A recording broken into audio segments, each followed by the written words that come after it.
is the dagger. I don't believe what I just saw. Touch a hole, Joe.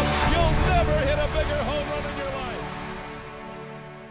Mayday, Mayday, Mayday. 27 years later, the Mayday call is still one of the best calls in hockey. Rick Jeanneret's call is really what makes this play memorable and an iconic moment in the Stanley Cup Playoffs. It's like peanut butter and chocolate. Peanut butter's awesome. Chocolate's awesome. But when you put peanut butter and chocolate together, it's better. My favorite goal call in NHL history, I think, is that Jeanneret call. That's really what iced it for me, made it as iconic as it is. Jeanneret definitely gets the assist on the play.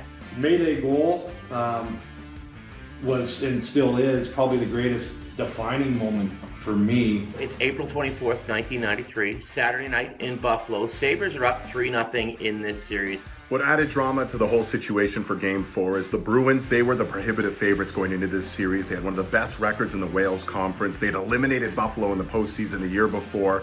This was really a David versus Goliath battle. In this game, at one point, Boston was up 5-2, but the Sabres, they pull it off. They were a team that scored a lot of goals that year, 335 in the regular season, and they upped the offense that night, ended up tying the game at 5, forcing overtime at the odd. Keith Carney back to pick it up. Up for LaFontaine, tripped up as he came out ahead to Brad May. Here it is, and there it goes.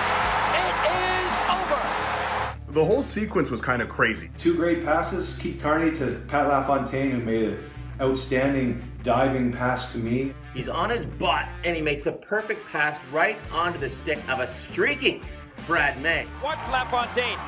Being tripped up, he just bats at that puck. May picks it up, and then May just puts a miraculous move right here on Raymond Bourque.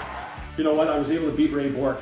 Who can say that? I mean, Hall of Famer, one of the greatest people in hockey. To me, the deke is the best part because, you know, on a team that's loaded with offensive talent, you think of LaFontaine, you think of McGillney, you think of Howard Chuck. Ray Bourque would have probably played those guys a little bit differently one-on-one. He told me that at that moment, he was like, I thought you were going to dump the puck in or try to go wide. It was really wild to see him undress Ray Bourque, a Hall of Famer, with that move. 5 holes him. Brad May looked like a 50-goal scorer on this play. The next part was all alone on Andy Moog, who was a Stanley Cup winner, and I don't know, it was as if time stopped though in my brain.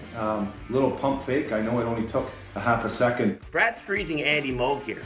This is no dollar store goaltender. Andy Moog is top notch, and he just waits. Beautiful patience on Brad May. Usually when you make a big dangle, your mind explodes. You're like, what did I just do?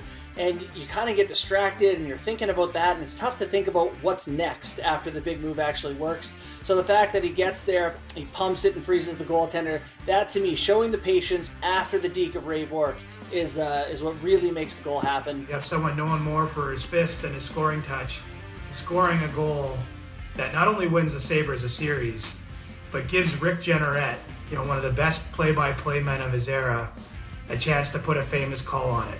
Putting it up to LaFontaine, he gets tripped up, gets it to May, and over the line, here's May going in on goal, he shoots, he scores!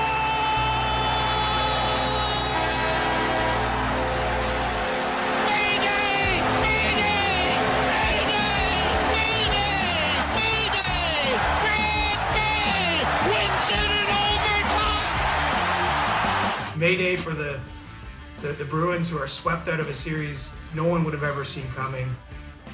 It's a sign, a call for help for them, and for Brad May, just an unbelievable moment. It was awfully amazing for me, amazing for the Buffalo Sabres. Remember where the Sabres were. This was a team that hadn't won a playoff series in 10 years. They went into this series against a very good Boston team that was one of the Cup favorites. They were the prohibitive underdog in this series, and they sweep away this team for their first playoff series win in a decade.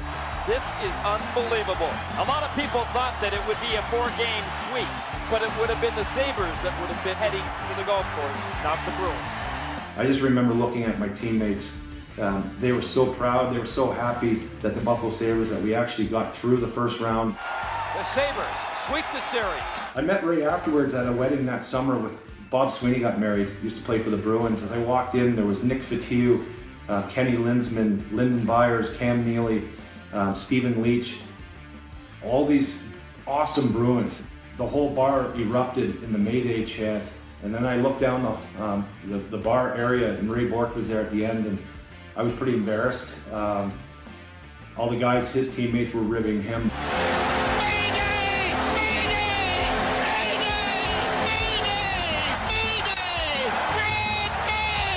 As a Sabre fan, everybody loves Rick Jeanneret, and we're tied in history. We're tied together. 27 years later, they still play his call. It was a good goal, no doubt about it, but Rick's voice and the way he described the image that everybody was watching was absolutely amazing, and it's been my nickname ever since. Where does this goal rank in playoff overtime winners? It's easily a top 10 goal, but when you combine the call with the goal, man, it's got to creep into the top 5 for sure.